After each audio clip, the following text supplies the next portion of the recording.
बिहार में 5 चरणों में होने वाले विधानसभा चुनाव के लिए पहले चरण के लिए आज वोटिंग। पहले दौर में 10 जिलों के 49 निर्वाचन क्षेत्रों में हो रहा है मतदान। भाजपा के नेतृत्व वाले एनडीए और जेडीयू के महागठबंधन के बीच है कड़ा मुकाबला।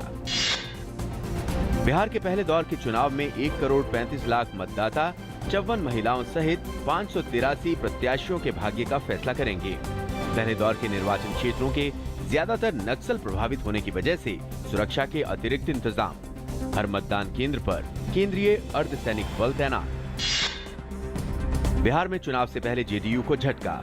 नीतीश कुमार सरकार के मंत्री अवधेश कुशवाहा का 4 लाख रुपए की रिश्वत लेते हुए सामने आया स्टिंग वीडियो। चुनाव के मद्देनजर मुख्यमंत्री ने लिया कुशवाहा से इस्तीफा। पिपरा विधानसभा क्षेत्र से जेडीयू के उम्मीदवार हैं कुशवाहा। चुनाव आयोग द्वारा कोई आपत्ति न होने पर कैमूर जिला प्रशासन ने आज भभुआ में प्रधानमंत्री नरेंद्र मोदी की रैली को दी इजाजत। भभुआ एयरपोर्ट मैदान में होनी है रैली। प्रधानमंत्री मोदी पार्टी के उम्मीदवारों के समर्थन में राज्य भर में कर रहे हैं चुनावी रैलियां। प्रधानमंत्री नरेंद्र मोदी ने अपने 1 दिवसीय मुंबई दौरे के दौरान एक जनसभा को संबोधित किया। प्रधानमंत्री ने बाबा भीमराव अंबेडकर स्मारक, नेहरू पोर्ट ट्रस्ट पर चौथे कंटेनर टर्मिनल की आधारशिला, मेट्रो की भागीदारी, जल संचय जैसे विषयों पर अपने विचार जनता के साथ किए साझा। जॉर्डन की यात्रा पर गए राष्ट्रपति प्रणब मुखर्जी ने परोक्ष रूप से पाकिस्तान का संदर्भ देते हुए कहा कि पड़ोस से पनपने वाला आतंकवाद भारत के लिए बड़ा सुरक्षा खतरा बना हुआ है और इस चुनौती से निपटना अंतर्राष्ट्रीय समुदाय की अहम प्राथमिकता होनी चाहिए। राष्ट्रपति ने कहा कि दशकों से लंबित अंतर्राष्ट्रीय आतंकवाद पर समग्र संधि को यथाशीघ्र मंजूर किया जाना चाहिए। इससे देशों को आतंकवादी गतिविधियों के लिए अपनी धरती का इस्तेमाल होने देने पर रोक लगेगी, जिससे मानवता का भला होगा। विदेश मंत्री सुषमा स्वराज ने रविवार को भारत मालदीव संयुक्त आयोग बैठक में हिस्सा लिया।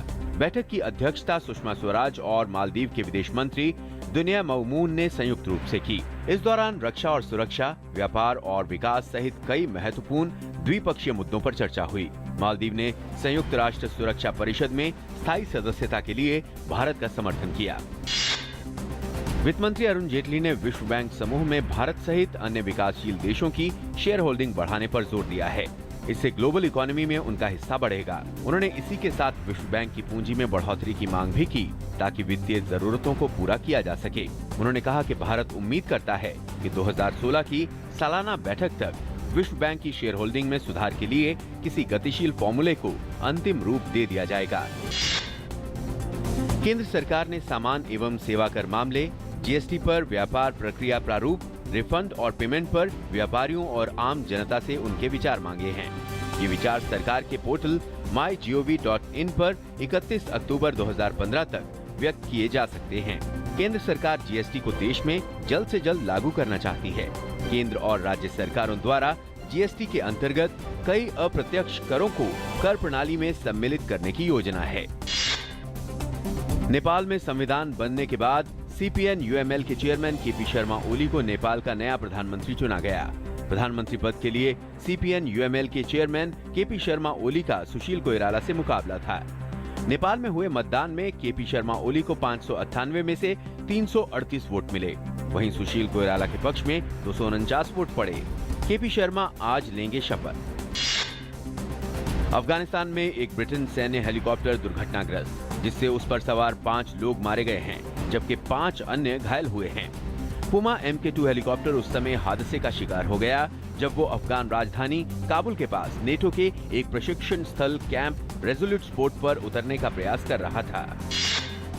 ईरान की संसद ने विश्व के कुछ ताकतवर देशों के साथ उसके परमाणु समझौते को लेकर एक बिल का प्रारंभिक तौर पर अनुमोदन कर दिया है।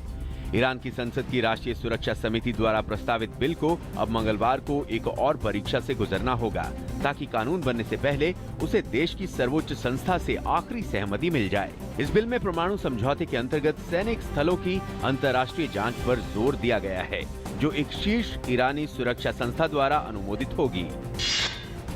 हॉकी के मैदान से भारत के लिए 2 अच्छी खबरें हैं। भारत और न्यूजीलैंड के बीच 4 टेस्ट मैच की सीरीज का आखिरी मुकाबला कल क्राइस्टचर्च में 1-1 की बराबरी पर समाप्त हुआ और इस तरह ये सीरीज भारत ने 2-1 से अपने नाम कर ली। वहीं 5वें सुल्तान जोहर कप जूनियर हॉकी टूर्नामेंट में भारत ने जीत के साथ शुरुआत की है। भारत ने चिर प्रतिद्वंद्वी पाकिस्तान को 5-1 से करारी शिकस्त दी। भारतीय बैडमिंटन खिलाड़ी अजय जयराम ने डच ओपन ग्रां प्री का खिताब जीत लिया है। कल खेले गए खिताबी मुकाबले में जयराम ने 12वीं वरीयता प्राप्त एस्टोनिया के राउल मुस को सीधे गेम्स में हराने में सफलता पाई। इस मुकाबले को जयराम ने 21-12, 21-18 से अपने नाम कर लगातार दूसरे साल प्रतियोगिता का खिताब जीत लिया। रोहित शर्मा के शतक से जीत के करीब पहुंचने के बावजूद भारत को दक्षिण अफ्रीका के खिलाफ पहले एक दिवसीय अंतर्राष्ट्रीय मैच में 5 रन से हार का सामना करना पड़ा, जिससे मेहमान टीम ने 5 मैचों की श्रृंखला में 1-0 की बढ़त बना ली है। भारतीय ऑफ स्पिनर रविचंद्रन अश्विन दक्षिण अफ्रीका के खिलाफ पहले वनडे में रविवार को गेंद को पकड़ते समय चोटिल हो गए थे। उनके कवर के तौर पर ऑफ स्पिनर हरभजन सिंह को एक दिवसीय टीम में शामिल किया गया है।